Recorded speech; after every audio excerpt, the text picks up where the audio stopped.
Hey guys, it's Pete from Pete Versus Anxiety here, the mental health podcast breaking the stigma that mental health is talked about enough. But guys, before we get into today's episode, let's talk a little bit about the Patreon. That's right, you're right, the Oracle Talk Radio Network Patreon. And you guys are like, hey Pete, how much is that going to cost us? Let me check the judges. Judges? They said $1. $1. That's right, guys. Just $1 a month gets you access to the Oracle Talk Radio Network and all the bonus contents that's there. I have a bunch of plenty of episodes I'm planning to put behind that wall. You know, my buddy Bree that you met from Bree and Joel episode, that is the #1 viewed episode. She's going to come back and we're going to have another private conversation about her story. And she's going to tell me, hell, I'm going to even tell my own story behind the Patreon wall. I'm going to record an episode just by myself. You're going to hear everything from A to Z about my life. You're going to find out how I got here to where I was at when I started to where I am now. Why not? Listen. You want that? $1. That's all it gets you. $1 gets you access into the Pete. You get to find out the mind of Pete, what happened with Pete, all that. Anyways, I love that. Also want to let you know that the Oracle Talk Radio Network has their own radio app. That's right. The Oracle Talk Radio Network app. What does it get you? It gets you access to the shows, obviously. When we're live doing our thing here on the Oracle Talk Radio Network, you can listen to us on the go. So there's no excuse really now why you haven't been there or why you can't listen to it. All right? So 10 a.m. Mondays, I want you either on here supporting this channel, or I want you on there supporting our Oracle Talk Radio Network, downloading their app and listening that way. There's no excuse now. We don't have to hear nothing. Well, OP didn't have none. You had time. You had plenty of options to get there. But anyways, lastly, I want to talk about my special nonprofit that I'm a part of. That I joined forces with. They're raising mental health awareness. Trying to get people out there to talk more about, mental health. That's why we're here in the first place. Anyways, that's why Pete Versus Anxiety even begins, is because we're trying to educate people. So if you text the code podcast to 44321, then put my name right there. See it coming right across? Then you too can help support mental health awareness, guys. And while you're there, why don't you donate $1? Just $1. That's, $1 doesn't hurt. You know what I mean? You can donate $1, 4 quarters. 10 dimes, blah, blah, blah. However we keep going on this thing, but it's all the same thing, basically. Guys, just $1. And guys, as always, please enjoy the show. And don't forget to like, follow, and share the YouTube channel. I love it. Thank you so much, guys. Have a great one. Welcome into another exciting episode of Pete Versus Anxiety, the mental health podcast breaking the stigma about mental health. My guest is here today and is a fellow podcaster. Actually, we have a double dose of podcasters today. At 3 o'clock, we'll be back live again, but we'll get to that later on, guys. As usual, we're here live on the Live 365 radio app for the Oracle Talk Radio Network. If you guys haven't downloaded the app for the Oracle Talk Radio Network yet, what are you waiting for? That way you can listen to it on the go and everything else.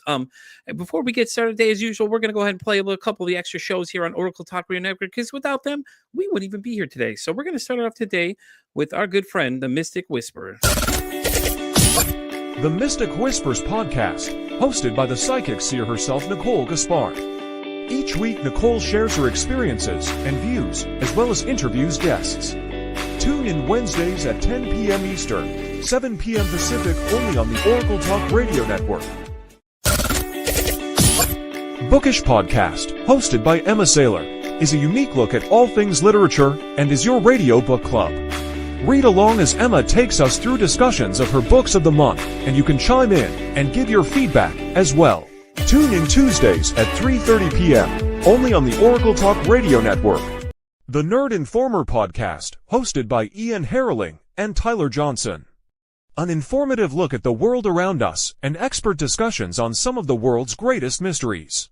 Tune in Wednesdays at 7 p.m., only on the Oracle Talk Radio Network. The Chasing Prophecy radio show, where we discuss everything and anything beyond the scope of normal. Hosted by Jenny Nicasio and Tom Conway, Chasing Prophecy is your premier destination for all things paranormal. Tune in Thursdays at 8 p.m., only on the Oracle Talk Radio. In the Know with Jenny Nicasio, your home for pop culture and trending topics from all over the United States. All with commentary from your favorite host, Jenny Nicasio. Tune in Wednesdays at 11 a.m. Eastern, only on the Oracle Talk Radio Network. I'm Mike. And I'm Richard. And together, we are the Stay Off My Lawn Show and Podcast. And together we tackle the important political issues from the week. We'll also have smart and and maybe not so smart audio clips from our elected officials. And have way too much fun in the process. So tune in to Stay Off My Lawn every Thursday at 5 p.m. Eastern. Right here on the Oracle Talk Radio Network. Welcome my guest today, Jeanette Davila, the host of Rooted in Her podcast. Jeanette, how you doing today? I am doing great. Such an honor to be here. How are you? I'm doing great. I'm glad that you came today. It was a good time so far. We're having a great time this morning. You know, what else is glorious? We're here podcasting, whatever we do best. So would you like to celebrate a little bit about yourself? Absolutely. Hi, my name is Jeanette. I am the founder of Rooted in Her. I also have the Rooted in Her podcast. I am launching the Holistic Health Hub as well. I am passionate about empowering women, but also mindset and health. I think everything comes together, body, mind, and soul, when we really work on ourselves. I'm also a mom of two, happily married, and just thriving in everything that I love, one day at a time, and inspiring others to do the same. That's awesome, though. And we were talking prior, the new podcast you start tomorrow. What's that one called? It's actually Taboo Talks Latina Edition. It's bringing back the culture of the Hispanic Latinas, about what we went through, the traditional of our lives, our roots, and really talking about the things that, like mental health, right, that we don't really talk about on a day-to-day. So we're going to give that the exposure of our culture, of our roots, and really getting out there and bringing the Latina power back in the house. That's awesome, though. And, you know, mental health is the reason why we're here today. You know, it's Pete versus Anxiety. That we talk about. The question we ask everybody is, how's your mental health today? It's been better. I have my days of anxiety, and people, say, how do you do it? And I'm like, it's just understanding that when you do have a mental health breakdown, you have to acknowledge it and not keep putting it on the back burner. So not everything will be amazing, but you got to work through it, even on those hard days. Yeah. Is anxiety the only thing you deal with? Anxiety, I've had moments of depression, honestly, moments of doubts. Even where I am today, I still have moments that I feel, what am I doing? Because I've always poured into everyone else and I forget to pour into myself. And as much as I preach it, I have to keep reminding myself that I am the root of it all. I can't keep providing to my family. I can't be there for my community if I don't continue to pour into myself. And this year, more than ever, I've been 120% on this topic, because I've noticed the shift in my life once I started prioritizing my mental health, how things really started shifting for me. And to answer your question, my mental health's been better too. I deal with anxiety myself, depression. I have ADHD, so sometimes I kind of just like super ball my brain around a little bit. So sometimes it will happen. Other times I'm just okay. I mean, it just depends. I had to take a social media cleanse. I was off TikTok for a few days. I just had to cleanse it. It was just like, yeah, it felt so great too, though. No, and I'm glad you mentioned that, because I think social media, especially with technology nowadays, we get so consumed, and not just on content and scrolling, but on what everyone else is doing, affecting our mental health. Feeling that if you don't feel that you are where you're supposed to be by now, because that's the timeline that we put ourselves, right? There's no timeline, but we do that to ourselves. Yeah. We start scrolling and we start really seeing what others are doing and how successful they are. And that really affects our anxiety and mental health. So I've had to take a huge step back. I only go on social media to connect for my community, but to really showcase the work and get the word out there. But I've really unplugged from social media, because to me it was creating a lot of anxiety. And I feel it was more depression and more work on myself that I could have removed a long time ago. Yeah. And with social media too, we got to remember that people can get to you faster. You have those people that troll people, the people that just say the negative things. And it's like, then you see the people that are so successful, but they, you know, they've been doing this way longer than all of us. I've been doing it at all. And like, I knew some people that make like crazy amounts, and they've only been doing it a month. And it's just like, not everybody takes off right away. And I know a lot of people asked me when I started this, because I had another podcast prior to this one. And he's like, well, how did you get it monetized? I don't know. I've been doing this for about a year now overall. And I'm lucky where I've gotten now. I just, all of a sudden, everything just started clicking into place and things like that. And it's a grind. It's not easy to do this. You know, every week you have to plan a new show, new topics, find guests and stuff. Luckily with this one exploded. Like I started this in August as an idea, and here we are now. I've just closed out June for 2025, completely double booked at now and then 3 p.m. as well. And it's just been kind of just a lot to take in. And I had to figure out how to juggle stuff, because a lot of it was just overwhelming. Like Yeah. I was trying to book these people myself. So then I found a digital calendar, and that's when it went from January to June in like a week. Yes. I was like, damn. Yeah, the same thing happened to me too. When I launched the Root in Her podcast back in May, everyone wanted to be a part of it. And I wanted to have everyone on. And I had to be very intentional with not just who I bring on, but with my time. Because I felt, like you just mentioned, I'm not really making money right now. I just launched it in May on the podcast. People think that I got all these massive hits and I'm getting all these guest speakers on it, that I'm making money, but I'm just continuing to invest into the community. And if I don't really recognize that and I structure myself, it can create a lot of mental health issues, because I just want to be, like we mentioned earlier, the best to everyone and make sure that I show up for everyone, but then I forget to show up for myself. So having those structures in place, and really with, like you and I did, we scheduled this podcast maybe a month, 2 months ago. I know Mhm. it's far away, but it was intentional. So we are able to really value our time and recognize that. So it doesn't feel like, okay, let's just jump on next week. And then it creates that anxiety of like, okay, something happened, I can't do it. So I love that you do that and that we talk about that, because people only see the what we post, the highlights, but not the behind the scenes. Yeah, that's actually right now that you say that. I have my TikTok going live in case anybody's watching. You can see the back scene of it because I want people to see what it is behind the scenes looks like, because it's chaotic at times. Like my whole setup over here is just chaos. I've got all these different windows open and things going and stuff like that. And I try to plan ahead of time, guest wise too, and plan out. And I've been looking at all of my guests and seeing, making sure they align with exactly where I want to be and where I'm going to. Because a lot of friends are like, oh, I want to be on. I want to be on. Okay, so do you fit the parameters of what I'm trying to do here? That's the question. True. And I felt the whole thing when you said like people pleasing, because sometimes it felt like, you have to please people, because you're like, oh, well, you said you'd let me get on. Oh, I'm like, okay, well, calm. First off, this is my show. Okay. I'm the one that put all the work into this thing. I put the hustle into this. I find the guests, like there's a lot that goes into this that a lot of people don't realize, and all of them are like, hey, I want to start a podcast too. Okay. When I send them a list, I'm like, these are the Yeah. things you need to look at. I don't think I've heard back from 2 of them yet. I was like, well, I'm just letting you know, it takes a lot of planning, dude. You got to have plans. You got to make sure you know what you do, the frequency, everything is about being consistent. If you're not consistent, people aren't going to show up. 100%. I mean, and the great thing about YouTube though is that they catalog them. So in case somebody misses, and I'm like, I tell them all the time, you miss it, not a big deal. It's right there. Go look at it. It's there. And then, like I said, with us, we have the radio app as well. So Oracle has its own radio app. So that we're live right now. If people have the Oracle Talk radio app, they can hear us right now talking. And every time we're live on Oracle, it's all on the radio app and stuff like that. And it's all new things that are just starting to learn how to work. And then, using what I'm using now. And it's so much. And then, you have your anxiety just starts going because you're like, oh man, it's a lot to go on. And it was real harsh on my mental health for a little bit, because I had to kind of sit down, take a deep breath and realize, and the funny part is my wife during the whole time in the beginning was like, you need to plan this out. You need to plan this out. I'm like, yeah, I got this. Yeah, I got this. And I didn't listen to her. And I almost had a meltdown because I had so much going on at once that I was like, oh, hold on, step back. Let's look at what we can do to make this easier for me. And yes, that's the point. What can we do to make it easier for us, especially with everything that you have going on, that I have going on? It can get very overwhelming. And little things like that, really, it's what creates the anxiety for me. When I have, because I love structuring myself, especially as a mom of 2 toddlers. Like I try to do everything prior to a certain time so I can have time for them after.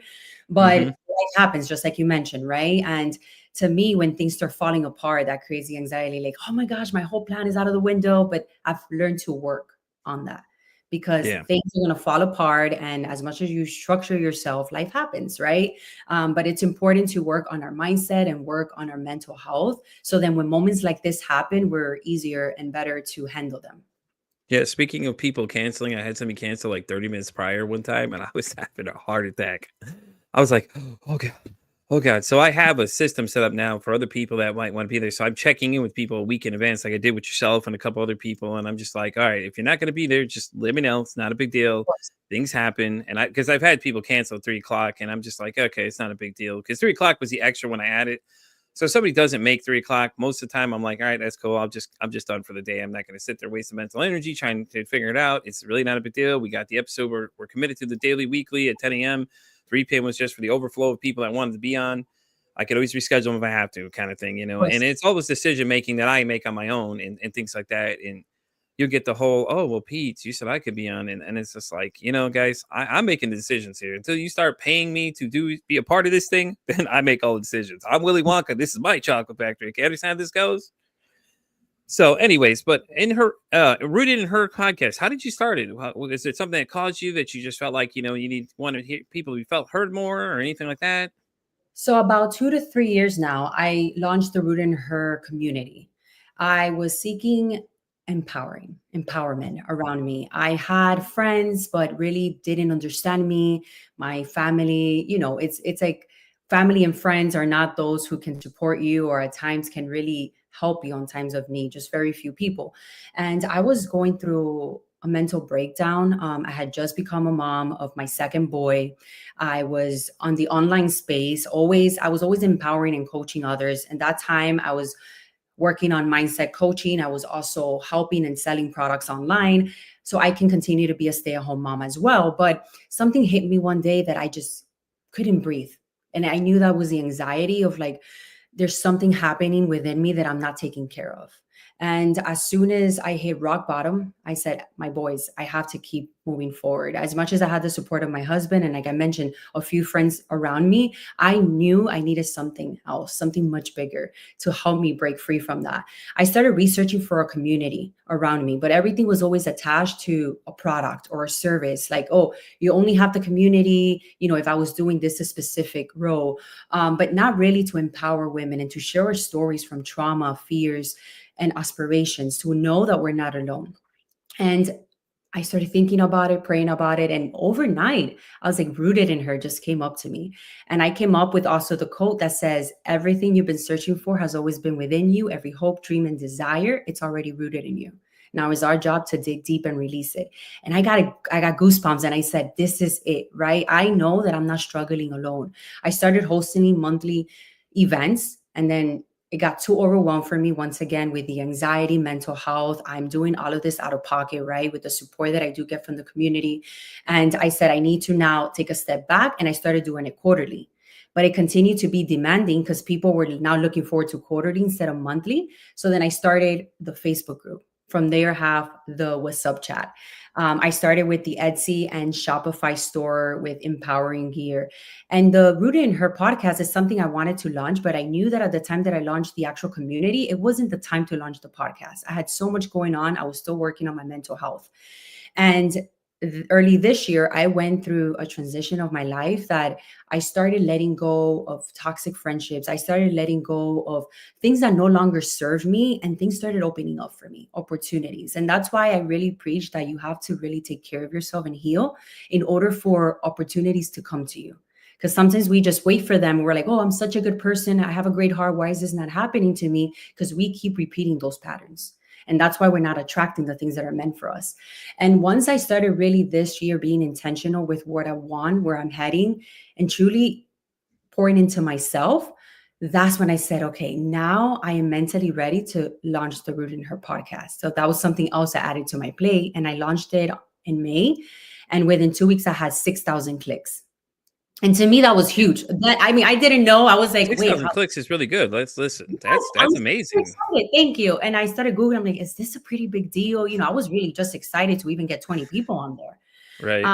And then from there, I started having guests. We share stories about trauma, fears, aspiration, like I mentioned. Now I started venturing into also speaking on topics about mindset, because I feel that, once again, we have to work from within, right? Our mindset is very powerful, and we can go through all these trainings and hire all these coaches and go to all these workshops.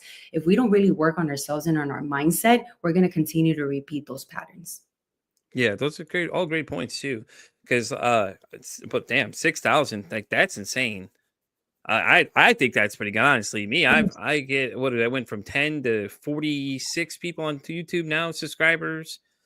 TikTok I'm on now as well. That's where I met a lot of cool people that are all like-minded and want to be a part of the same space that we are. And I may have to actually have a couple guests for you, honestly, for that. So I'll have to reach out with some of their contact info for you, because I think they'd be perfect to come on there and talk with you for sure. But yeah, it's just crazy though, because it's like, as you said, we've got to take care of ourselves. And it came to me as an idea too. Pete for Anxiety was just something I took off a couple months from my other podcast. And I was like, I didn't want to be gone for too long. I wanted to do something. And I was just like, hey, why not Pete versus Anxiety? And the actual photos, one my wife had made for me when we were dating, she had taken one of my pictures of something I'd done and had stylized it like that. And then I added all the text on my own and everything like that. Nice. and it just exploded from there. And then when I started posting about this idea in a couple Facebook groups, I had put it out there, just, whatever, like, hey, what the heck? Let's see what people say. And just kind of doing a little market research, see what people respond to it.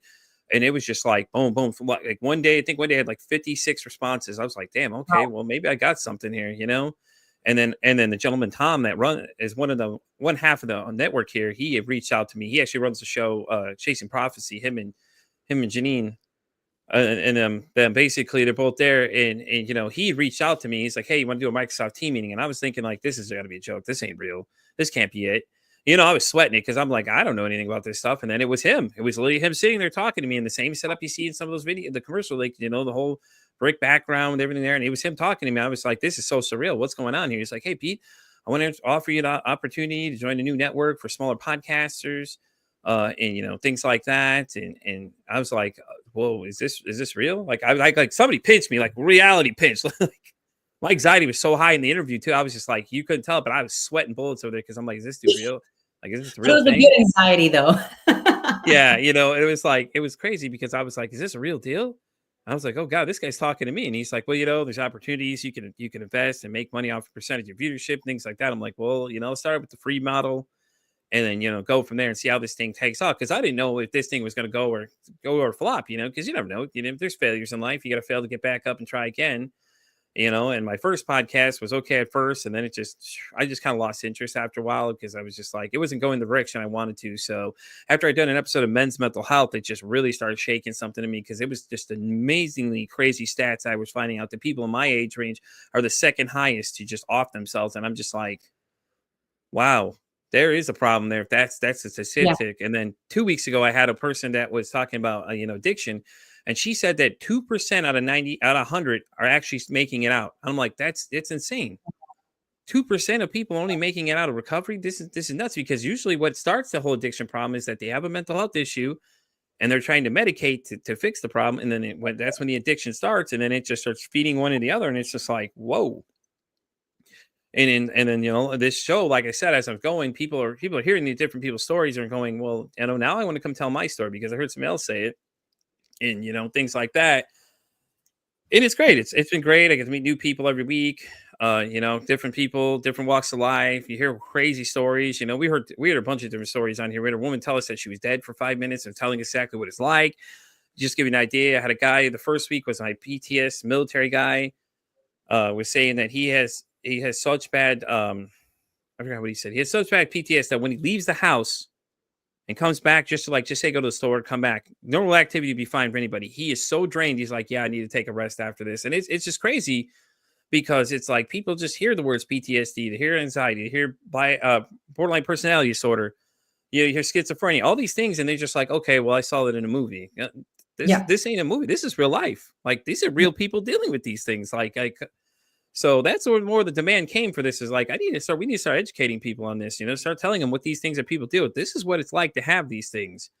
You all think this is a joke. You can watch the videos, you can watch these music videos to show it, but this is what somebody actually deals with. So, like, this is a real person telling you. This isn't some like Hollywood actor telling you or some superstar. This is an average Joe telling you exactly what they're dealing with on a daily basis and how it affects them every day. And I don't think mental health awareness is even close to where it needs to be. Like, it's scary that, a lot of these people don't know anything about it, or they're told to be macho man personas and things like that. So, which is just insane. I love what you're doing because mental health is something, especially again in today's world, that we need to speak about. And like I just shared on the last podcast with the guests I had on, I feel that the mental and the politics are two things, just like religion, that people don't talk about because they're scared. Right? But it's something that we should be loud about because you never know who out there needs to also hear from you and know that they're not alone or that their beliefs shouldn't be on the down, and be like, no, we can't speak about this because no, like, you matter. It doesn't matter where you come from. Like, we have to be loud about it. And there's so many people that, when they passed away or they committed suicide, they're like, oh, I wish they would have reached out. But the thing is that we don't talk about it to give them the reassurance that if they reach out, they're going to be okay. Like, it's all medication, knowing that there's so much more than just medication, that you do have to work on that mental health. And another thing too that has helped us a lot, it's our eating habits. We've changed completely our nutrition. My son has ADHD, my youngest, and we've seen a huge shift on him on just incorporating healthier, gluten-free, organic stuff, right? So it's so many things that can help with your mindset. That's not just here, medication and go to therapy, which it is important, and a lot of people do need it. But if we create a community for people to come and be able to be loud about it, I think that's going to save so many more lives. Yeah, no, I agree. I agree. Because some people don't like therapy, and some therapy don't work for everybody. That's the thing. There's so many different options these days. I had a Patriot guest that does quantum healing. It's basically they hypnotize you and they break through the first like mental wall, that barrier that blocks all your deeper thoughts. They basically go into your deeper thoughts and start asking questions to you about like your personal life, things like that, and different answers will come out. So I'm gonna try it out. I have to prepare for it. I have to meditate 2 weeks in advance, and then I got to set up a session with her. And I'm going to try it. And I'm going to tell everybody how it goes. I'm literally going to record how it went because I'm curious to see how this goes because I'm just interested to find out more about these things. Yeah, there's so many things that can help. You just have to be willing to actually show up and give it a try. Exactly. I think a lot of people are skeptical on it based on just because they hear hypnotized. They're like, oh, I don't know about that one. Hold up now, Chief. I don't know. I want to do that all. I'm like, why not? I'm old enough that at this point, I'm just like, why not? Let's just give it a shot, see what happens. Because if it works, it works. It doesn't. There's nothing to speak negative of it. It just didn't work for me at the end of the day kind of thing. And, with mental health, it's the same thing. We just need to educate people more about, hey, there's other options out there. Therapy and drugs aren't the only thing. Just like you said yourself, a lot of people say drugs. So that's the first thing they say. Oh, well, go get some medication for it. Yeah. Medication's not for everybody. Have you seen the side effects or some of that stuff? Oh, no, I'm good. Yep. Oh, well, you're hearing things that are talking to you. And I'm like, isn't this supposed to be an antipsychotic? Am I not supposed to having these problems, but you're adding more issues to my problems? Once you remove one little problem, just temporary, but then it's going to build like 3 other ones that later you're exactly, which eventually you're Yeah. going to have to depend on medication for the rest of your life. So that's a great point. Yeah, but and it was also I was listening to I don't know if you remember from the '90s, the skateboarder Bam Margera, the guy that always had that like weird heart and like Yeah, the pentagram heart thing. Okay, so Bam was on there talking about how his parents had trapped him in the healthcare system. Like they were saying, oh, since he had all this money from all the sponsors and things like that, he was going through a lot. He had a lot of drug addiction, things like that he was dealing with, and he got trapped in it because his parents were taking advantage of it. And that's exactly what they were doing. They're giving him one drug to make another symptom appear. So, oh, wait, we can't let him go. We got to take care of that symptom and things like that. And it was crazy to hear, but it's like, it's not shocking. And I think at the same time, that's what people's biggest fears are, is that they're going to get trapped in and they're not going to be able to get out because they're going to just constantly find a new reason why you can't leave. Well, we got to keep you medicated for this, or we got to keep you for that. And I think that's where the stigma needs to break, is that it's not like that. Just because that happened to him doesn't mean that's going to happen to you. I mean, his situation was different. God forbid it ever happens to someone else, which I'm sure it happens to tons of people. But it was just insane because he was the one to talk about it out loud and tell everybody what happened. And it was crazy to hear because we all remember seeing him in the 90s. And just like you said, people are like, oh, well, they didn't reach out because they, decide to off themselves or whatever. Well, I mean, that's what it is. A lot of times they feel like they can't reach out to you, like you were saying, make sure they have somebody they can call, like, hey, have a support system or an action plan is what one therapist I was talking to called it. It's like, have an action plan, have people you can call, reach out to in case you're having these thoughts and you need somebody to talk to. There's a national suicide hotline, 988. You can go there and get help too, and things like that. And there's so many other resources nowadays that we didn't have back then. And I think that people need to be educated on all these things, especially the youth. I think that's where we need to start, is teaching these young kids all the stuff like that too, like that.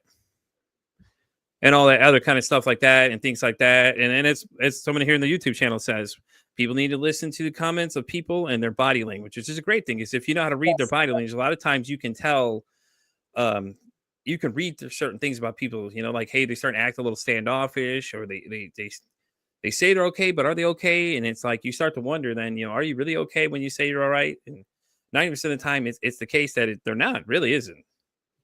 That's true. And that's why it's so important. And again, going back to providing that platform, because it gives them the reminder that they're not alone and that there is a way that they can work towards it, but also Yeah. if they need to reach out to someone, like just tuning in. Like for me, like personal development or tuning into my favorite podcasts that inspire me does make a difference to light up my day on moments that I feel that, okay, I can't push through, or have anxiety, I have depression, things that I've worked on that has helped me through those moments. And I think it's so important for us to go back to that and not feel like we don't need it or put it in the back burner and think it's going to go away by itself. I think it's going to continue to grow and grow and grow until the point that you just can't get that help anymore.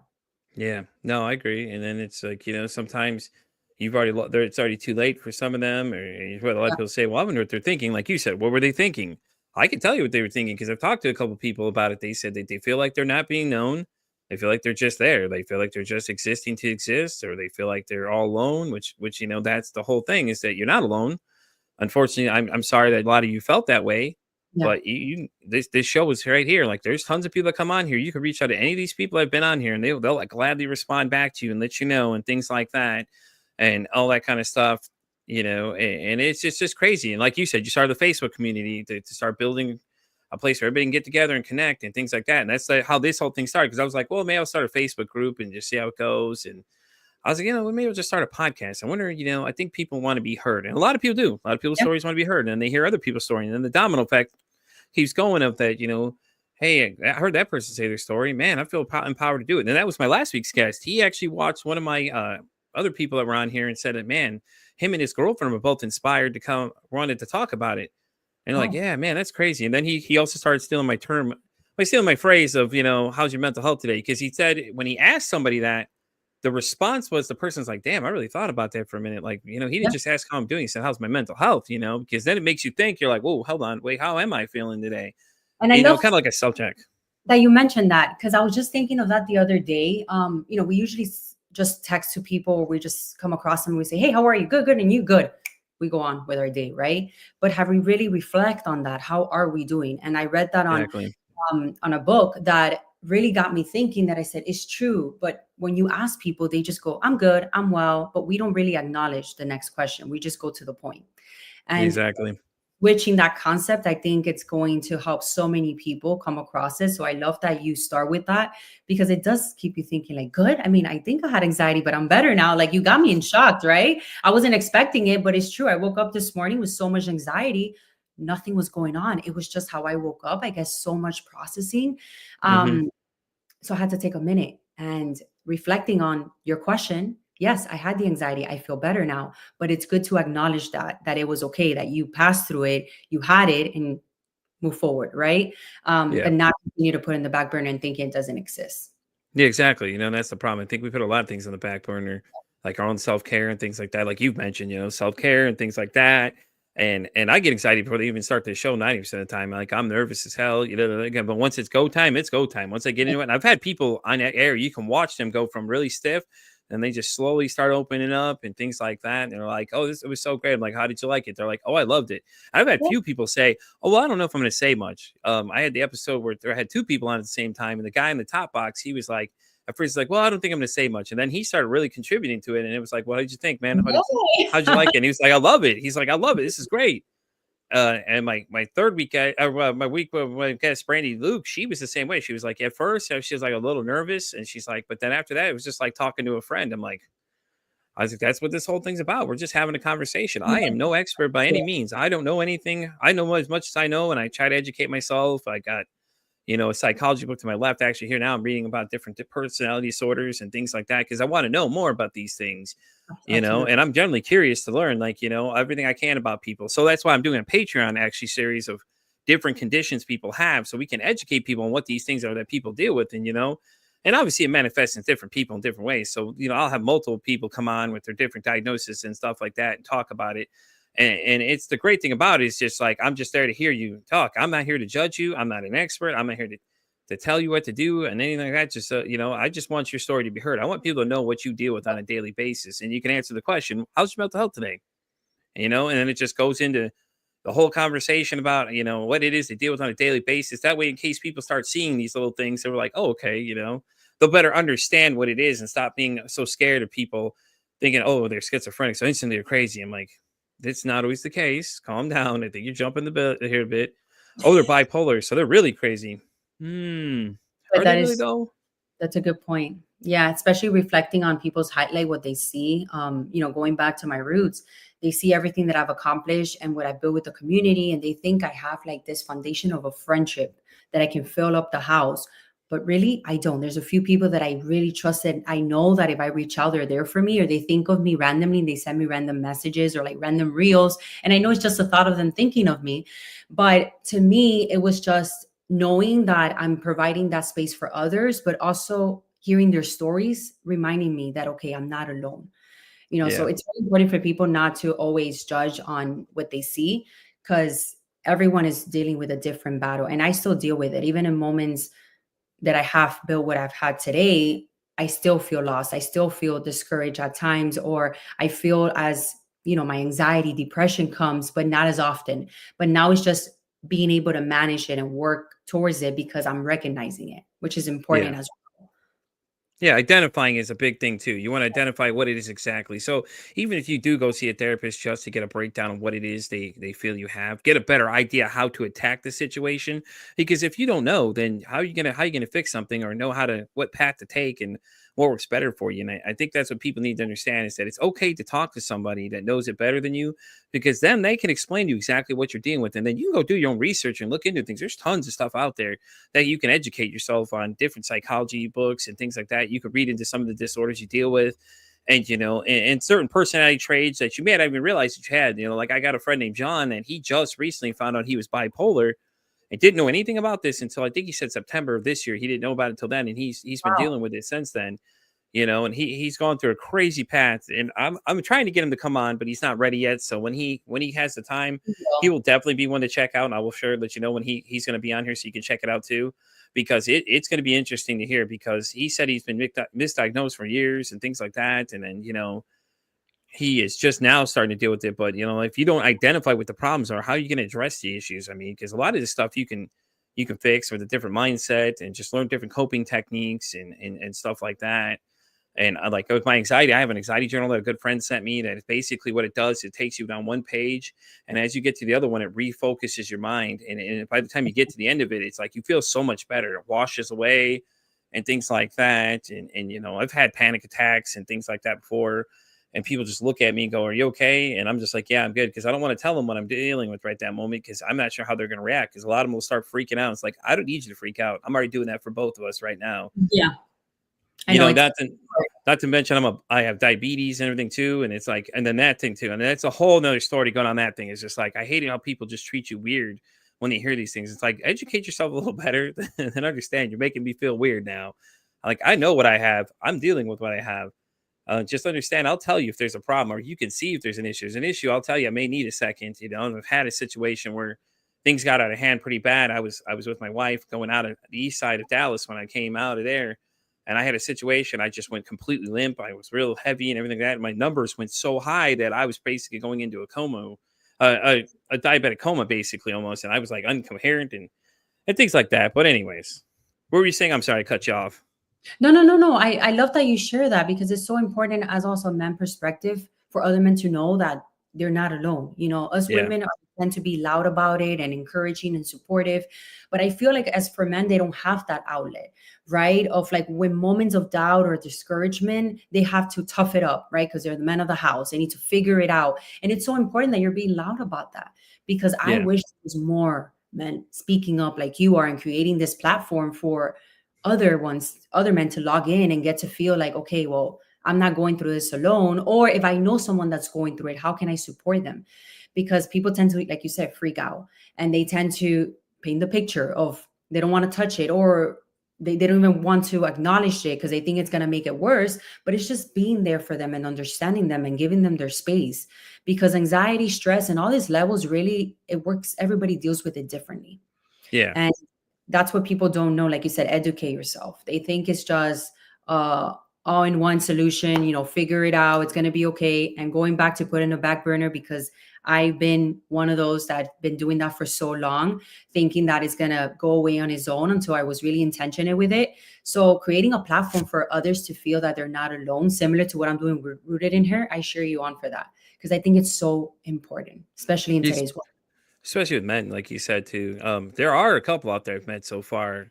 One gentleman by the name of Wyatt, who I randomly stumbled across him. He stumbled across one of my TikTok videos and was giving a raving support. And he does a lot of positive stuff. My buddy John, he's really good about it too. My buddy Ken from last week, who was on here, he was the one that was inspired by somebody else's story, and sharing his own story and things like that. And as he says right here, it's okay to show emotion, and real men cry too. We all do. There's nothing wrong with having emotions. It just makes you human. That's just all you are. You don't have to be robotic. This isn't, when your dad was younger, he may have been taught a different thing versus what acceptable now, and a lot of people make fun of them now. Oh, they're so sensitive. They're Nancy boys or whatever, whatever they want to say that's negative to bring them down because they're not afraid to show that they have emotions and they have real feelings and they want to be heard. And it's time to break through all that stuff and stop it with it and stop feeding into the whole macho alpha male persona, because it's okay, man. If you need help, get help. Like, that's my best message to you. If you take anything away from this show, go get help. Like, it's okay to find out what's wrong with you, because if you don't know, how are you going to fix that problem? I mean, it's just going to get worse and worse and worse. And I'm going to record my own personal story, and it's going to be very interesting. People are going to hear some things that have probably never even heard. Like, very little people know about what I dealt with, but a lot of my stuff I've done, and my self-destructive behaviors were all because my mom, when I was 10, abandoned me. And I didn't know that, just that little event would have caused so many problems and so many different things I deal with, and all this other kind of outbursts I've had, a lot of rage issues and stuff like that. Yeah. And then I was married. I was with a girl for 15 years, the mother of the children, and she was really narcissistic, and she gaslit me and kept me in a constant state of just kind of limbo a little bit, and then stressed me out so bad I start drinking. And then you start adding all these other factors in, and there were drugs involved, and you just start spiraling out of complete control. And it's like you lose control, like you're just like nothing but a marionette puppet, and she's just pulling on your strings, basically. And it's horrible until, the one day I woke up and I broke free because I had a friend who just wouldn't give up. He just kept telling me, hey, man, you need to open your eyes. There's some stuff going on here. You need to see. You need to look at this. You need to look at that. Like that support system you were referring to, too. He's one of my support systems. Beautiful. I know I could call him anytime in the day. I call him like early in the morning. He knows something's up. He knows if I'm calling him and sometime in the morning, it's something serious. It's nothing. It's not me just call and say, hey, what are you doing? It's hey, listen, he needs me. There's something seriously going wrong right now, and he needs help right now. So, and I'm glad that you found him and he found you, because you do need to have those people around you, especially in moments that you feel discouraged or moments that you just can't see the bigger picture. Because with everything we're going through, I feel that, we block ourselves. Same thing happened to me in my past, right? We block ourselves. And to me, back burner, kept putting everything in the back burner, all my traumas, everything I went through, the heartbreaks, the divorces, and just thought, you know what, I'll keep moving forward. But eventually all that collapsed. And then that's when you feel that you hit rock bottom. And sometimes people survive, but there's others that don't. And that's the sad part, because they don't have that support system or that strength to move forward in moments like you found your friend, or I had my boys to actually help me push through. Yeah. And a lot of people say that too. Their kids are the reason that keep pushing them through. I know a lot of people say that's the reason it stops them from committing the act, is that the child walks in right at the last second when they're contemplating it. They're right there about ready to do it. And then the little one would come around the corner and everything just stops, and they just realize that they're doing a mistake, or this is not right, or I shouldn't do this. And sometimes that's what it takes, is just that small little inspiration to get you going. And it's crazy because, I've been in that moment. I know what it's like looking over that ledge, thinking about it, teetering, and I can speak from experience. It's a ledge, and it's a state of mind. When you get in there, you're just kind of like looking over that ledge, like, should I jump or should I stay? And, it's a fight or flight moment at that point for you. And a lot of people are like, oh no, you're not serious. Or you're not serious. But are they really serious? Like, you need to worry about how you need to pay attention to what they're saying exactly, because certain things will give away whether or not they're serious or not, because, you have to wonder if they have a plan in place already. And things like that, because one of my daughters had dealt with that too. She was talking about it, and I was like, I need you to understand right now that what you're saying is going to be a big issue, and I need you to understand that what you're saying and the things you're talking about doing are going to get you somewhere that you're not going to like to be. Because if you're not serious, they're going to put you in somewhere where all the serious people are, and you're going to see what it really looks like when you get to that point of no return. And you need to understand, this is not a joke. This is not a game. These are real things people deal with, and things sometimes people tell you these things. People get really nervous because they don't want to deal with what's the next after effect is. And I said, you need to understand that your decision is going to affect a lot more people than you realize. Like, if you think for 1 minute nobody's going to miss you, you're wrong. Yeah, that's the one thing. Nobody's going to miss me. or nobody's going to care. And that's not true. But you also have to think about who you are and why you were placed in this earth. You do matter. You are worthy. And whatever you're going through, somebody else out there is going through it. So it's time for us to be loud about it and actually talk to people that can encourage us instead of bringing us down. Yeah. And I Because think united we can fix this problem and we can educate people. I think that it's time to unite. It's not time to divide, because divided we see what happens. We divide, things don't go so well. We work together as a team, and we work together, we team up, and we support one another and build each other up. Less likely that it's going to happen. absolutely. I love that. And I love your Yeah. mission. It's been nice to recognize the mental health and really how it's been creating so much more issues day to day, because people keep not talking about it and think that it's going to be gone on its own. But the more loud that we are about it, I feel the more lives we're going to be able to save, and Yeah, to exactly. recognize it on things that can help you. Because for everyone, not just going back to medication, it's going to deal with it differently. Like, I knew what helped me get out of it, or what was really bringing me down in the moment that I was going through, but others don't. So it's important to recognize that, or seek help, or at least know the communities or the platforms that you can tune in to at least get that encouragement that you need to speak up. Exactly. And sometimes hearing other people's stories can change your Yeah. perspective too. Be like, hey, I want to do it now. And I want to comment to this right here, where it says sometimes it's like a tunnel vision and sees nothing else. I can agree to that 100%, because when I've been in those moments, I reference the movie Get Out a lot, because there's a scene in the movie, the guy's sitting literally in the chair. He's looking up and there's a hole, and that's like reality right above his head. Okay. And everything around is complete darkness. And that's what it feels like sometimes when you have, like, you start having panic attacks or whatever. And feel like everything is just closing in, and you see reality, but you can't reach reality. Even if you were to reach it, you still couldn't reach it because it's so far away. And the tunnel vision is a great way to say it too, basically too. And it's just like you go straight into this thing, and you're just like, you block everything else out. And people start asking, "Are you okay? Are you okay? Okay, I'm good." Because for you to explain that to somebody, they may not see it the same way that you're describing it. They'll just look at you like, "Whoa, okay, yeah, a little too much information there. Yeah, I don't true. know how to handle that, or I don't know how to process that, Or and things use like what's that." saying. Yeah, they'll say like maybe the wrong thing, or just things that you know already, that, okay, well, thanks. It's like, for example, I had, with my previous husband, multiple miscarriages, right? And I felt at one point I couldn't be a mom. And I remember I had my last miscarriage. I was at 25 weeks. I had to give birth to the baby that was stillbirth. He was dead inside of me. Yikes. And people would tell me, like, they didn't know what to say. I still get goosebumps about it, but people would tell me, "Oh, but you're still young. You can have more. Like, don't worry about it." And that's like family too. And I'm like, it's sometimes just don't say anything, right? Just a simple hug. Hey, if you need anything, I'm here. It's going to go farther than those words, because I knew that I was not going to give up. And I knew that, okay, if I am meant to be a mom, I'm going to be at the right time. But in the moment, that's not what I needed to hear. I didn't want to go through that experience and also lose the baby that I thought I was going to have, that I carried for 25 weeks. But Yeah. it's just, people don't know what to say. And there are people also that they've never been through it, and everything they handle it as, "Oh, you'll be fine. Just shake it off, sleep on it. You'll wake up better." There's a time and place for everything. And I think it's important to recognize that, because sometimes, yeah, we reach out to the wrong people thinking that they're going to be there for us. And what they say can really affect us as well on how we move forward.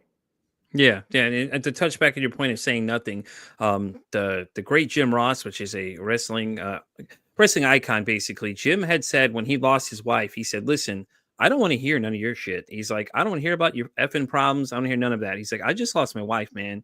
He's like, I'd rather you say nothing than anything else." And it touches right back to what you said. It's like, it's better to say nothing and just say, "Hey, love you. Hey, I'm sorry." That's it. Boom. Even if you just say you're sorry, that's it. Any kind of, so, "Hey, I'm sorry." That's it. That's all you have to say. Not go deep into the conversation with it and tell me, "Oh, well, you can have another one." This, and I don't need to hear all that. Like, just like you were saying, I don't need to hear none of that. And the same thing he said. I don't want to hear about your fucking problems. I want to hear about, this is the issue I'm dealing with. I have my own issues to deal with. I don't need your issues too, and it sounds harsh, but at the same time, it makes sense, because what do you say to people in those situations? Like, something happens, they lose somebody. And then, like, I don't know what to say sometimes. I tell people, like, "I wish I had something else I could say to you, but I'm sorry." That's all I can say. And even just that, just made the fact that you say you're sorry, I send my best wishes to you and the family and things like that. And just those simple words, that's it, mean a lot to a lot of people, because you're not having to say much. You're not doing too much. You're not giving them advice, because even if you were in that situation, everybody grieves in their own way. You know, Absolutely. I have a guy I work with. He's been dealing with the loss of his grandfather, and I think he's still dealing with it, honestly. But you know, hit him harder than he thinks because they were so close, and you could tell. And just like Ken was commenting, you know, about reading body language, you could read his language and see that this guy was not okay. I'm like, dude, you good? And he's like, no, no, I'm not. And mind you, I don't know him. Me and him don't know each other that well. We've only known each other for the time that we've worked together. I could literally read this man's body and language and see that he was not okay. I'm like, are you doing all right over there? And that's just something I've been able to do all my time. My whole life, I'm able to read that kind of thing. I just start reading people's body language. A lot of times you can tell, you know, by the way they look at you, the way they, you know, how they answer you, things like that. And I think, you know, it's funny because Ocean 11 touches on it a little bit where he's talking to Matt Damon. He's like, if you look up, you know, this and that. And a lot of the times you'll notice stuff, how people respond. Yeah. And the way their eyes move or where they look at something or the way they answer things. A lot of times it raises that question of like, you know, are you doing okay? And, you know, and ask him stuff like that and all that stuff. And you know, and as Ken says here right now, it says, if you feel something isn't right, but what they say goes on, go check on them. I say someone that was in the middle of it when I checked on them and was able to save. Oh my God, wonderful, Ken. Wow. That's, you know, and then all it is a simple phone call sometimes like, hey man, what are you up to? I know we haven't talked much. I'm terrible at keeping up with people. They'll tell you I'm terrible messaging some people back. I just got so many different messages coming in and I am terrible. But if I see that message, 911 or something comes in like that, and it's a call to attention. All right, my focus is strictly on this message right here. That's how you get my attention. 911, Pete. All right, boom. What's up? I'm listening. What's going on? I'll constantly check back in on the message to see what's up. Or they say something to me that stands off so much. I'm like, okay, everybody else, you're all to the side now. Let's focus on what's going on with this guy right here because he just said something, you know. And I've had those moments recently too, where I've just like I reached out to a couple of people, and there's one person's yet to respond back, and I was like, okay, I see where you stand. I'm taking notes on where we stand, literally, and it's just like, you know, I'm slowly seeing who the wolves in sheep's clothing are and who the real people are, and it sometimes you just got to do that. You got to step back, take a cleanse, you know, and take a break because with social media now, man, it's so easy to get to other people. This ain't like back in the day where America Online was AOL was the only thing you had. You can sit there and type with your friends all these crazy messages or go in these chat rooms or these, you know, video games now too. With the lobbies are not as the same as before because now they're monitoring because now all of a sudden they're noticing there's an issue. And it's like now they're policing their chats more and they're listening to, and even in your private conversations, they're still listening to all the things you guys are saying in there. And I know everybody got upset about that, but I mean, think about it, man. The things that we were saying to each other back then, it was insane. Like, think about the things we were telling each other.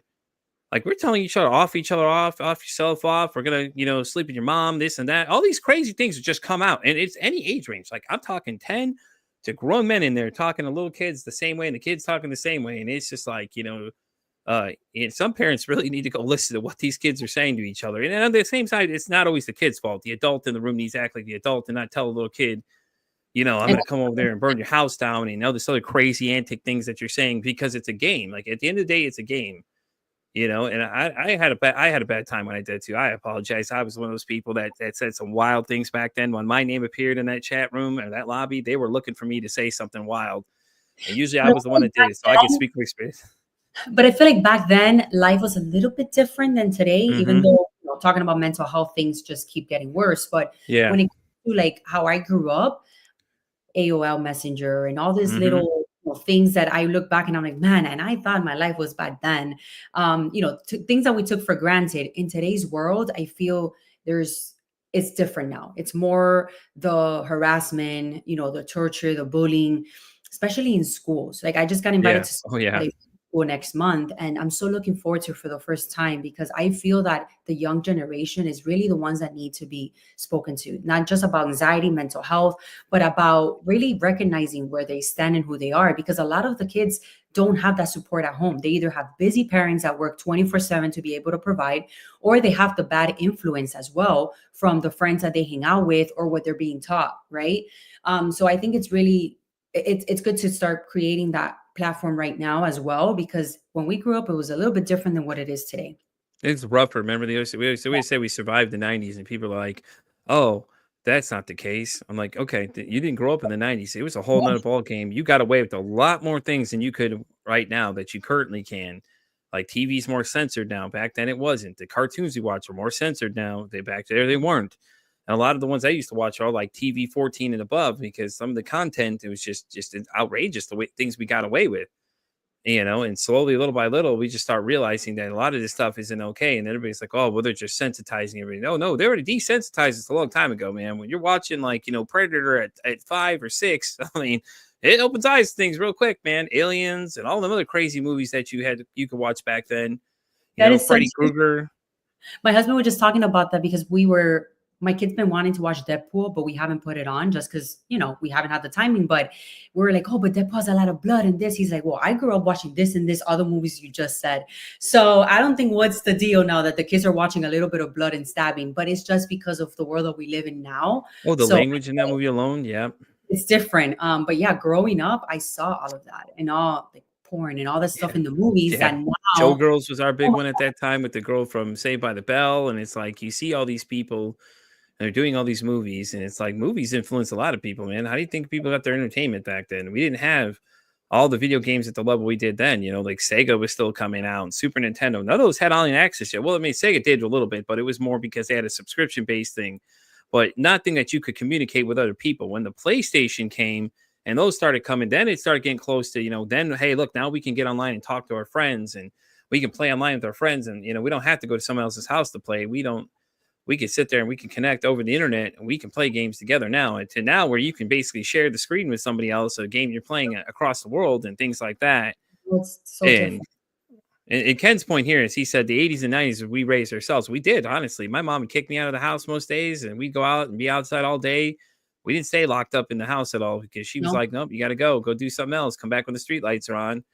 And, my dad was always sleeping and my mom was at work. So I was pretty much out to police myself most of the days that we weren't at school. We were out doing whatever, getting into trouble, all that kind of stuff. Now you can't do that anymore because all these kids getting snatched up and all this other crazy stuff that's going on. And Pretty bad. I agree. it is. It's bad when society is like getting to that point where we're just like, we're having to be careful about letting our kids play outside now. When, that's the one thing that we should be doing is be more, have more physical activities and things like that and stuff like that. And now the video games at another level. Now they're calling it, they're having lawsuits about game addiction, which that happened a long time ago. I hate to break news to them. We've all been addicted a long time ago. But it's like now and just the way, and I don't even think it's technology. In a way it is, but it's not. I feel it's the people you influence yourself with and what happens at home.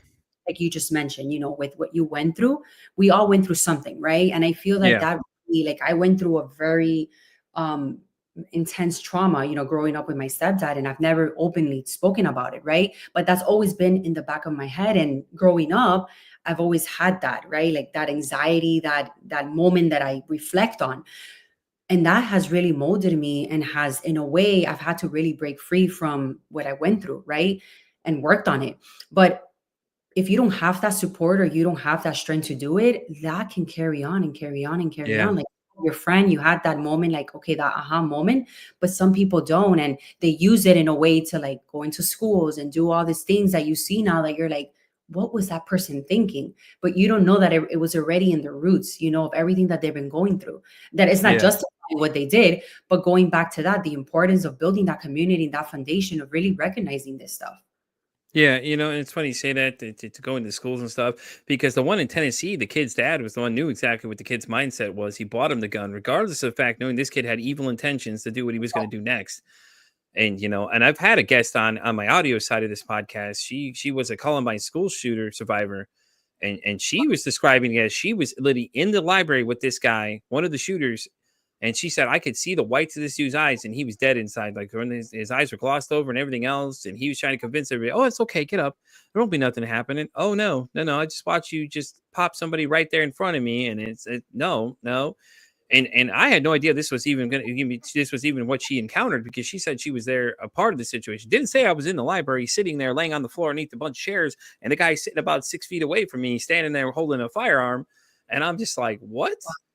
Like, it's amazing the things people tell you when I'm doing these recordings. Like, there's some crazy stuff that gets said, and it's just like, it never amazes me, honestly. And it's crazy in a good way, because it's like now they get the story out there and people get the actual feeling, and you could feel the energy of what they're saying to you. Like, hey, and I was like sitting there listening to her, and she's just describing this, and my heart's racing, my anxiety's going through the roof, and I'm like, damn, man, I feel like I'm there with her, man. I can see this, I can feel this. I'm like, holy crap.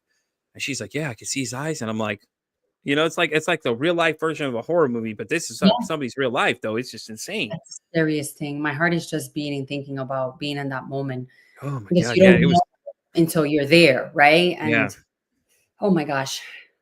Yeah, you know, I could speak on that because I got robbed before at gunpoint, and you know, it sticks to the point of people telling you advice afterwards. Well, I would have done this differently. Listen, when Yeah. you're there, that gun is put at your head. I had one on the head, one in the chest, okay, and a third guy that made me more worried because he was more like kind of all over the place. The other two guys, okay, whatever, because they were pretty strict and pretty straight about what they wanted. And like, you can take it, it ain't mine, it's yours. But like in the moment, my adrenaline was rushing, and like when it started happening, it was a slow motion run, and these guys are coming over there. And I was like, I didn't think of it because like you don't think of it, you know, you talk about it, the situation, but if you're ever in it, it's a whole nother story, man. And ever since then, I had the worst nightmares ever afterwards for like the first 3 weeks. And I went back to work and I still had nightmares and I was still panicking and I still had real bad anxiety, you know, and maybe I should have gotten an exam then about some of the stuff I was dealing with too. And you know, and I just kept putting it off and put it in the background, like you said, and it's just caused so much drama down the line for me. Just so many different things that were chain events from me not taking care of this problem. And that's what I'm trying to prevent is that people becoming a statistic rather be the good statistic than the bad statistic. You know, either A, they unalive themselves or they decide that, you know, this is just too much for them to take, or they start medicating themselves to the point that they start becoming addicted and they have other problems that start happening Yeah. and destroy their lives and destroy the lives of other people around them and things like that. It's like we need to stop this problem now before this becomes an issue, because this is getting to the point where now we're having a problem after COVID. So much just showed off a lot of the stuff that we're having issues with. You know, it's time where we need to start educating the younger kids that, hey, listen, if you start having these weird feelings and things like that, let somebody know. Yeah, talk If about not, those. you're not parent. No, you gotta go ahead. Yeah, it's talking about the feelings and being open to it. It's I feel it's also they don't know who they can support, especially not having that foundation at home, which is important. Not everyone has it. And thinking that in school, you know, they're gonna tell someone or their friends are gonna find out. There's so many things that go into place because I've spoken to the students and it's sad, you know, to know that they don't have that. And even at school, having the counselor, somebody that can help you, they still don't feel safe. Right. You know, having Exactly. being able to showcase this, you know, it's inspiring. Hopefully, somebody to repost it or tag or talk about their own journey as well, because you never know who they're going to inspire or help in that moment. Because we all go through it differently. We all handle it differently. Jeanette Holman saying, I want to be able to listen to what she just said. She said it may inspire somebody. What I tell everybody the same thing. So listen, that's a selling point to the show for a lot of people. I'm like, listen, your story can inspire somebody. Jeanette said it, Ken said it. I told Country Boy, which is the gentleman that actually got Ken to come on and do his story because he was hesitant. It's the same thing. It's not just me saying it. More people that say it, the more this thing goes, because now it's not just Pete saying it. It's Jeanette saying it, or it's Ken saying it, or it's Sean saying it. You know what I mean? All these people saying the same thing. It's like I heard somebody else's story and it inspired me to come on and say something. Like, we want to hear your story. If you want to come on this show and be right here, right next to me where Jeanette is, I would gladly have any of you come on here. Now, depending on what you're going to say, it may have to be a Patreon, because Patreon, I can get away with a lot more. We can go as graphic as you need to. If you feel like that's how you need to describe your story, Oh, I'm more power to you. I will definitely let you go for it, because I'd rather you get it out there so someone can see it and hear it and inspire somebody than you just keep it bottled up inside. Because you'll probably feel better sharing the story, because it'll for be a sure. weight off your chest that other people know what you're dealing with in your past and everything else. And then too, like Jeanette said, you can inspire somebody. Like somebody hears your story, they're going to be like, hey, well, that's awesome. Like, now I want to go do that because I heard them say something. Absolutely. Inspire and save, because you never know who you can save through that journey as well. Exactly. You Even if you know, save one person. yeah, and it could be mental health. It could be about even breakup. It could be about so many things. Like in today's world, again, the comparison on social media, the life that people portray that they're having, right? It starts catching up to you. And if you're not in that space in life, that really can affect you big time. Yeah. Yeah, I agree. I And I think agree. it's so important to recognize those things. Like for me, one of the biggest thing was that like this year was letting go of things that no longer serve me and people that no longer serve me that were bringing me down, but also being intentional with social media. I don't go on there, especially if I'm with my kids, with my family, in my self-care, whatever it is that I'm doing, because it started to affect me, right? And then I started getting so consumed on social media that then I was lacking on what I needed to take care of, right? And then everything starts falling apart. So really just recognize what you need help on and seek that support, whether it's on the community base, in person, whether it's a podcast, or just sharing your story, like Pete said. I think it's so important because you do feel much better, but also you can be that hope, encouragement for someone else that's feeling that they're lost or that they are the only ones going through it. Because we always feel that things are happening to us, but they're happening for us. And I always say that because in life, things are always happening for you, for the better. Even in the moment we feel that we're struggling or it's just happening to us because our world is collapsing, it's all getting better. It will be better, but you need to have that strength within you and that community to help you too, whether it's a friend or a group of people that really understand and you can just vent with, even if P and you can agree, even if they say, Mm-hmm. I'm sorry, or I'm here for you. What do you need? Right? Maybe they don't have the words of encouragement that you need, but just having that support will make a difference. Yeah, and and sometimes it's okay to let them know how they can help you. Like, Yeah. hey, they may not know. They're asking because they want to know. Like, it's not like they're just saying it for no reason. They're like, hey, what can I do for you? Tell me what I can help you with. Because sometimes we don't understand how to help you. You know better than us. And and educating people on like, hey, this is how you can help me better in the situation. And I learned that all the time with my better half. Different things I'm learning how to deal with a lot of that stuff and things like that. And it's just how it is. It's a partnership. Like you gotta like sometimes you gotta teach the other one how to help you. Like, I don't know. I don't have all the answers. I can tell you right now, I don't have all the answers. I'm the last person to tell you I have all the answers. I mean, and the great thing with the show is that, I try to get it, talk to as many experts. And I've actually had an international bestseller on here actually twice. She came on twice and she was educating us on narcissism. And the other thing was shadow working. She does a lot of and studying dreams and things like that, kind of touched in a little bit of that. And it's new stuff I learn all the time, and I'm trying to learn as much as I can. And I'm actually thinking about doing psychology next year is what I'm thinking of. Is that I think it better understand a lot of stuff and things like that with people here. And just because I'm interested in general, because that's the whole thing it started is just I'm just interested to know more. I just want to know more. The more I can soak up, the better. And the more I educate myself, the more I will know better how to deal with certain situations, or I could help people in different situations if need be, and stuff like that. So, but all right, as we start to wrap up here, Jeanette, do you want to tell people? Let me ask you the question I tell all my guests actually. What is the one message you would tell the world? To share your story. This is something that I started with Rooted in Her, and it's been such a powerful movement to know that you're not alone, but to recognize that your voice matters. No matter what you're going through, no matter how small you think it is or how big it could be, your story matters. So continue to share it, continue to connect with other people, and be in the room that you're needed and wanted. Don't be in rooms that no longer serves you. We got to unplug from that so we can be the best version of ourselves. And Pete, thank you for having me. It's been No, such a pleasure talking to you and it's being awesome. on Like this I said, I podcast. enjoyed having you here too. It's great It's to have a fellow so podcaster too that understands, what we deal with on a daily basis and all that kind of stuff and things like that. And like I said, I was excited too because I was like, man, then I started looking into a little more information. I was like, damn, she has her own podcast, even better. This will work even better. She understands exactly what we deal with. I do. And I So usually love being on the chair that you are in, which is always interviewing others. So when it's my spotlight, it's a little bit different. I'm sure with you too, right? Hits you a little yeah, different. yeah. It was great to be on both sides.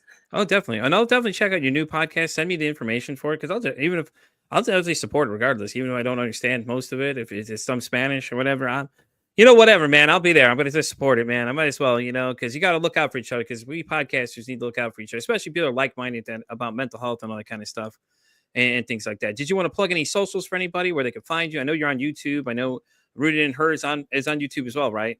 I have the Rooted in Her on Apple and Spotify. I have the new Taboo Talks that I am co-hosting with a friend on YouTube, launching tomorrow, our first episode.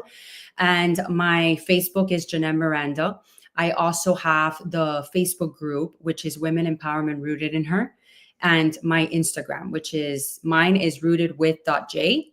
And then I have rooted in.her on Instagram as well. And as always, y'all know where to find me, Pete versus Anxiety. I'm on TikTok. I'm pretty everywhere now. TikTok, X, Instagram, Facebook. God knows how I keep up with all these at all, but I'm there. I'm everywhere. I'm like Visa, everywhere you want me to be, guys. And as I always say, guys, it costs nothing, absolutely nothing to be kind to somebody. One kind act you do can save somebody's life, or hell, you can make their day. Once again, Jeanette, thank you so much for coming. It was great having you here. Maybe we'll have you back again when we get further down the road and we can talk more about your other podcasts. And maybe I'll come on yours and collab with you, and you can have me come in. I could be in the opposite chair. I would love that. So I would definitely down for that. So let me know for sure, and I will definitely be there.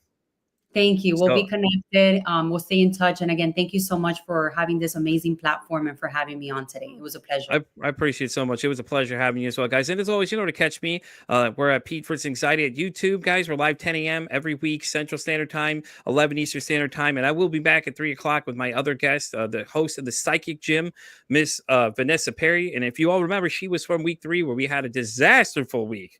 But we've got all the technical things figured out. But anyways, guys, until then, I'll catch you next time. Later.